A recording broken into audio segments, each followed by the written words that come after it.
Hello, my lovelies. I'm Jenny O, the author with no last name. And a couple weeks ago, I wore this hat, and I really liked it, so I'm going to wear it again.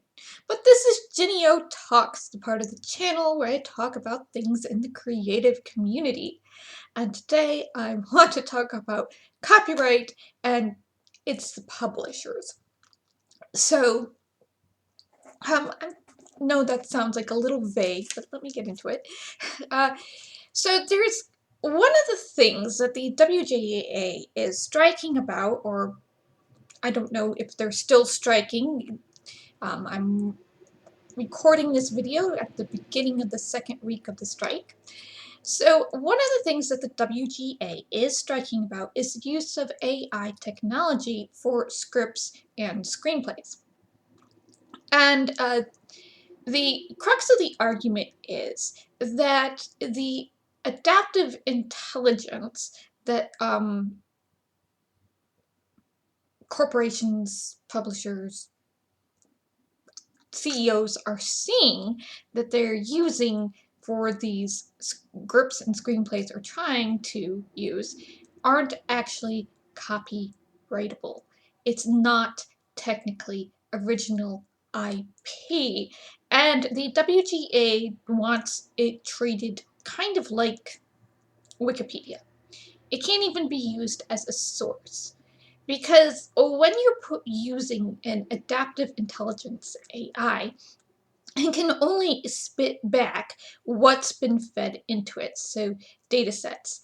And the other thing that the WGA does not want is their scripts and their screenplays being fed into these AIs as data sets, which makes perfect sense. And because that would eat into their ability to make a living, which the CEOs and corporations have already turned around and said, you're lucky to have a job. Because the CEOs and corporations kind of see these AI things like magic, and, we don't want to cut them out because we don't know, how useful they can be. So I've already said this is the part of the program where we throw back our head and laugh over the idea of right now at the stages that of adaptive intelligence being able to write a good script or a screenplay. But the corporations just, they don't see it that way. Now, last week I discussed why they don't see it this way. It's because they have this spreadsheet mentality. They want to see the numbers to constantly go up.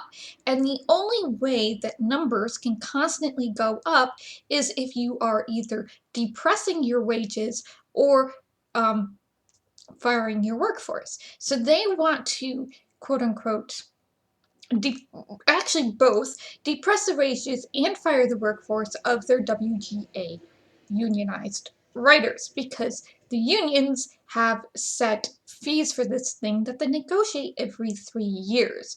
And corporations are going around trying to use adaptive intelligence and trying to use mini rooms to lower costs to, increase their profits for the shareholders. So, and I've seen kind of this attitude running around in certain spaces that copyright is a bad thing, that copyright, I don't know, limits creativity, and that copyright should not exist because it's for censoring, and it's not really there to protect the writer and the author and the musician and the artist and blah blah blah. It's there as censorship, and it's there to, for the benefit of the corporations, which is not entirely wrong. But it's not ever been, copyright has never ever been worrying about really other people. I think this is going to take 2 videos, so next week we're going to talk more about copyright and fandom, but today we are focusing on copyright and the CEOs, the corporations, the publishers. So it's never been other people that, you know, creatives should be worried about, okay? Usually, and they usually aren't worried about them. It's always the publishers. It's always the big corporations, the ones that, you know, copyright is supposedly, you know, protecting them. You know? And everybody thinks about copyright, they think about Big D, or they think about BMI, which is one of the music corporations. They think about these really, really big corporations that currently, you know, hold a lot of power. Because for about each industry, there's about 6 corporations that own most of the publishing arms of the industry and marketing. Publishing and marketing. So as a creative person, the hardest part for us, I'm going to include myself in this, is the publishing and the marketing, and especially the marketing. So these big corporations have set themselves up in such a way that they say to the creative person, you create something and we will take on the burden of publishing, distributing it, in marketing. And the creative person is like, yay, because that takes a lot of burden off of our shoulders because we don't know how to do that. We just want to create. And then comes the problem when the creative turns in their work or submits their work to this publisher, then they have to get paid. And if it's one thing this world really doesn't appreciate, and if you've been reading YouTube comments about the WGA strike, or I don't know, over on Twitter, I have not been on Twitter to see what's going on because Twitter is running so slow on my machine, it's just not worth it. You'll notice that despite the fact that our everyday lives are permeated with writing and music and things that are very creative, most creative people aren't appreciated. Because in a way, many people think anybody can do it, that it's easy. Okay, sure. Yeah. No. So, copyright has always been about getting publishers to pay. And there could go into a huge long paragraph about, or rant about the maelstrom, not my word, somebody else's word, actually, of what is going on in the publishing book industry, much less the Hollywood industry. I mean, I don't know nearly as much about the Hollywood industry as I do about the book industry. Because the book industry, we do not have that organized kind of union protections that the Hollywood writing industry has. We might be better off if we did try to create a larger writers' union for the publishers, but I'll get into that in a minute. You know, there is a reason why this isn't happening, okay? So, but there's like 2 or 3, let me see, 1, 2, 3, like 3 or 4 things I have on my post-it note here that I want to go over that people aren't really talking about. Or people are talking about, but they're not talking about all in the same place or whatever. I mean, so I just want to talk about 3 or 4 things in the publishing industry, kind of like open secrets. And if you're interested in the drama in the publishing industry, just go check out Publishing Paid Me, or, you know, look up what Macmillan was doing about ebooks and stuff like that. But there's some kind of open secrets that we don't really talk about in publishing, and because I'm not looking for a publishing contract at the moment, I don't really, I have no incentive to keep my mouth shut, and I think that if you are looking to publish a book, this is something that you need to be kind of aware of, so you don't get your expectations too high. Okay, so the first thing you have to be aware of in publishing is that the publishers don't care about the quality of your writing. CEOs don't sit in their offices and go, oh, this writing was so good. What made it so good? And so because it sold so many copies, how can we get more writing of this particular quality? They don't give a shit about that. Come on, be real. They're sitting there going, what tropes did it have? What genre is it? Who is the author? What is their nationality? What is, are they male? Are they female? How old are they? So this is how much it sold. Now we need to find more like it. Not the quality of the writing. They're just looking for, these types of genres or these types of tropes so that they can turn what made this book suddenly seem to be so popular so that they can take advantage of it and make money.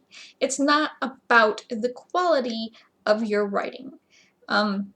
If it was about the quality of writing, there would be more editors being paid very well by publishers to make sure that the books that they're publishing were quality, well-written stories.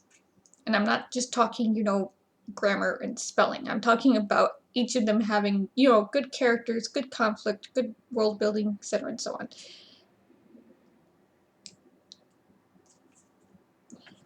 But they're chasing their editors away into either agenting or out of the industry entirely because they aren't paying them enough. And then the remaining editors they've got have just too many projects to work on. So there's like no incentive to put out quality writing. Unless you're paying for your own editor as an author, which some editors do. Some authors do, sorry. Okay, so, and there's also this insane comp system that they have. Like, for instance, if you're a person of color and you're an author and you try to get your books through a publisher, they're not going to look at your genre. They're not going to look at your tropes of your books or whatever. All they focus in is on your nationality and the color of your skin. It's very, very racist, yes. And believe me, it's a very racist industry. It's getting a little better, but it's still very racist. And so they will compare your book to other books done by people of color rather than to the industry overall. Now, most readers just do not care about that photograph on the back of the book, but somehow reason, publishers think that, oh, this person of color couldn't sell books, so this other person, author of color, can't sell books either, or won't sell books. It's kind of like this self-defeating thing. And it shows in the disparity of advances and this disparity of marketing and so on and so forth. So they aren't worried about the quality of your writing. Okay? What they're worried about is making money. And if your book, your manuscript, does a whole little checklist of stuff that ticks all their boxes, they're more likely to put you up and put this marketing behind you than, somebody who has something a little more out of the box, a little more original, and more quality. And that's the unfortunate truth.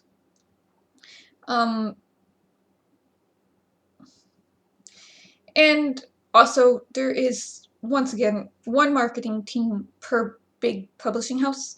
So you might have 50, 60 imprints in a publishing house, but the marketing team is doing everything for those different imprints. So even moving it your book to a different imprint within the same publishing house, if the marketing team said no, that's going to be no for any imprint in that publishing house, and you have to move your book to a different publishing house.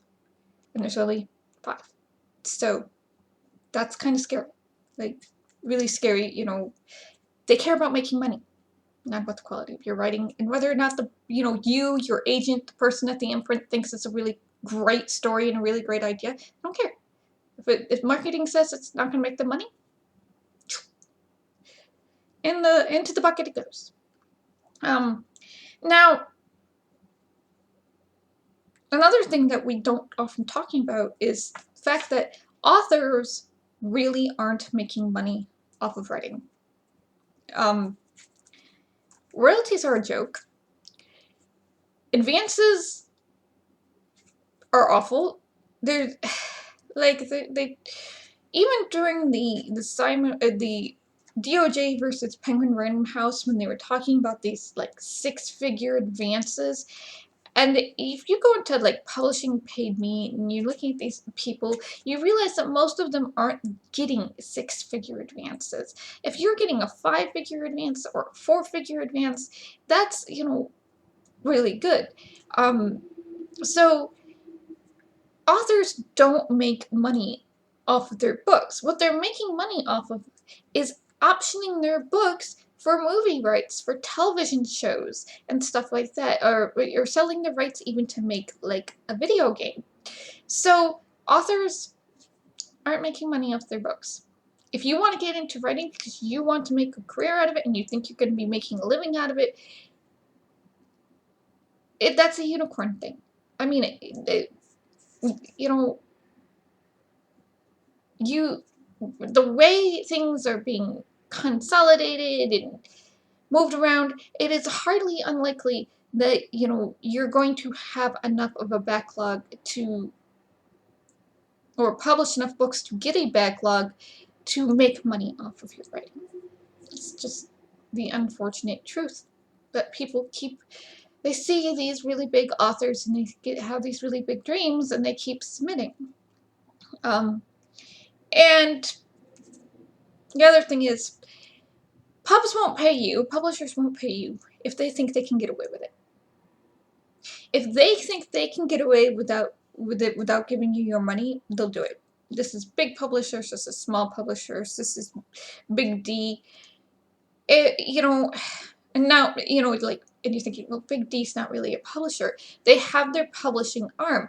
And when they buy up properties like Marvel and Star Wars, like particularly Star Wars had an entire book expanded universe, whereas, Marvel Comics is still somewhat separate from Marvel's movies. So the comic book industry is fine, and they don't really have any kind of novelizations. But Disney has, Disney Princess stuff, and, they put out books, and, they still have to pay authors royalties on those books, okay?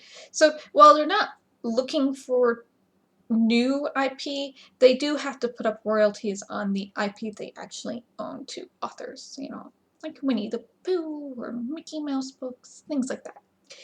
But if publishers think they can get away without paying you, they will. And, even small publishers do this.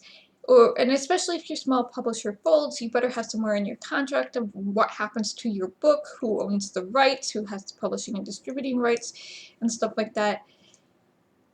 That's why there are organizations like the Science Fiction and Fantasy Writers of America, or Romance Writers of America, or the Mystery Writers of America, or the Horror Writers of America. Though some of these are very, very small groups, and they don't act at all like the Writers Guild of America. It's not the same type of thing. Each of them has different entrance requirements, and I'm not even sure if the RWA is still 100% around in the way it used to be. So, these associations, if you're a member of the association, they can go to bat with you to the publisher to be like, hey, you need to pay this person what little money you're giving them to begin with. So it's one of those you always have to keep on them about getting your returns, you know. Would and you have to be like wary of it. It's just one of those things. That's why authors have the copyright, because they want the publishers to pay them, and to be paid they have to prove that they own the rights to the work. Okay? It's just one of those things. And lastly, there's no incentive for the publishing industry to change the way things are set. So right now, the way the entire publishing industry is set up, from authors writing a first book on their spare time and submitting it to an agent, the agent turning around and submitting it to an editor, the editor turning around and submitting it to a publisher, there is no shortage of want-to-be authors. It's to the publishing industry, there's this concept that the cream always rises to the top.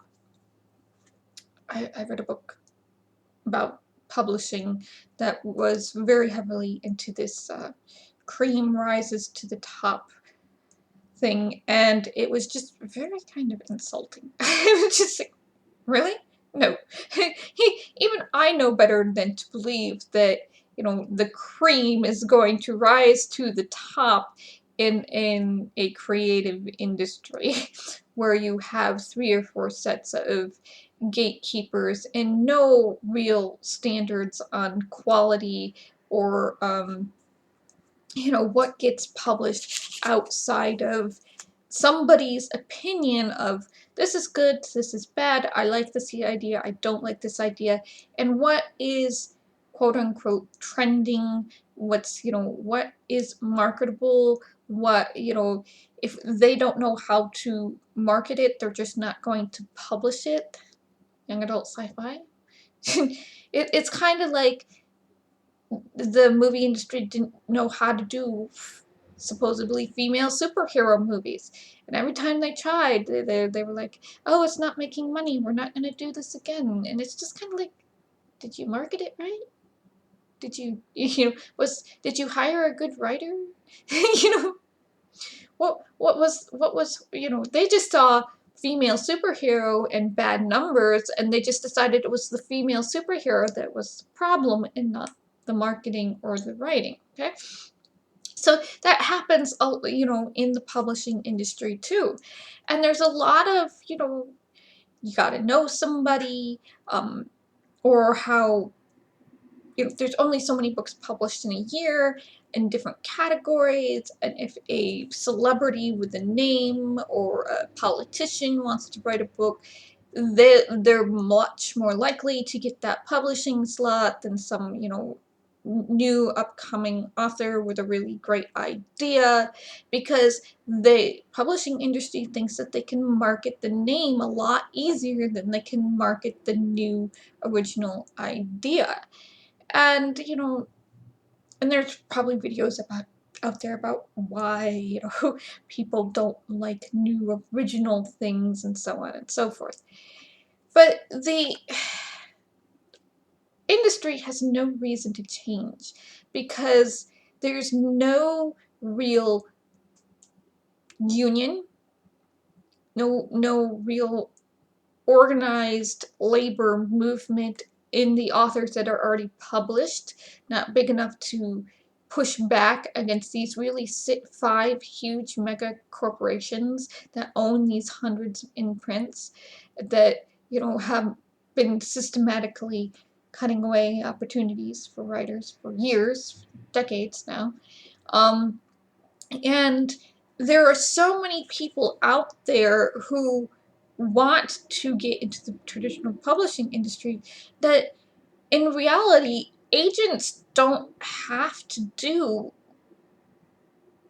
a lot of work to find things that they think will sell, because they're getting upwards from 100 to 400 queries a week if they even bother going through their slush pile. Some agents don't go through a slush pile. Some agents just They look at the short story magazines and they'll be like, oh, this person has, gotten their short story published. It's won an award. Maybe they'll have a long form book in them one day. I'm going to contact them and, give them an agenting contract. If they have a big manuscript, then I'm interested in seeing it and seeing if I can get it published. So copyright, has not ever really been about other creative people. It's always been about publishers. And everything just flickered. I was just making sure that my internet hadn't gone off. So it's always been about publishers and people trying to make sure they get paid from the publishers. And just nobody's making a living, right? Publishers are only publishing what they think is going to sell versus quality books. So I know that's kind of depressing or infuriating, depending on how you feel. So I wish I had more uplifting news about this type of thing, but thank you for listening. Take care of yourselves. Bless. And I'll see you in the next video.